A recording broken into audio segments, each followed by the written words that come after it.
आजकाल प्राण्या पक्ष्यांची घरा असलेली ही झाडा तोडून विकास करतात आणि नंतर हीट वेव्ह वाढली म्हणून ह्याच पक्ष्यांसाठी खैसर तरी पाणी ठेवतात आणि म्हणतात प्राणी वाचवा, जंगल वाचवा, झाडा वाचवा.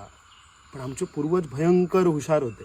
आमच्या पूर्वजांनी अशी गोठणीसारखी देवस्थानं ठेवली जैसर पाणी पण असा, जंगल पण असा, आणि सांगितला की हैसर आमचो गवळदेव रावता, ह्यो आमचो देव असा आणि ह्या जंगलांका कधीही कोणीही हात लावायचो नाही. आमच्या रक्तातच निसर्ग जपणा असा, आमच्या रक्तात ह्या सातेरीचा, ह्या माऊलीचा, ह्या जा काय जंगल असा, ह्या जा काय पाणी असा तर जपूक आमच्या पूर्वजांनी शिकवला. आणि हीच आमची राखणदाराची ताकद जी असा ती कोकण वाचवू शकता, ह्या लक्षात घ्या.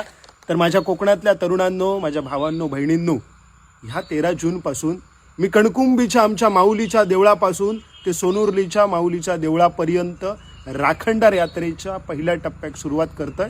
तुम्ही तुमच्या गावात आमका कनेक्ट व्हा, तुमच्या गावातल्या राखणदाराक गाराणा घालूया, तुमच्या माऊलीच्या देवळातलो खरो देव आम्ही समजून घेऊया. ती माऊली आमच्या जंगलातली, ती रान माऊली आम्ही उभी केली या 12-5च्या देवस्थानात. ती जंगलं आज काय गायब झाली, ज्या जमिनीतनं आमच्या सातेरी उगावली ती आज सातेरी आज काय गेली. ह्या सगळ्या राखणदाराच्या ह्या आमच्या भूमिक आज जागो करण्याची गरज हा.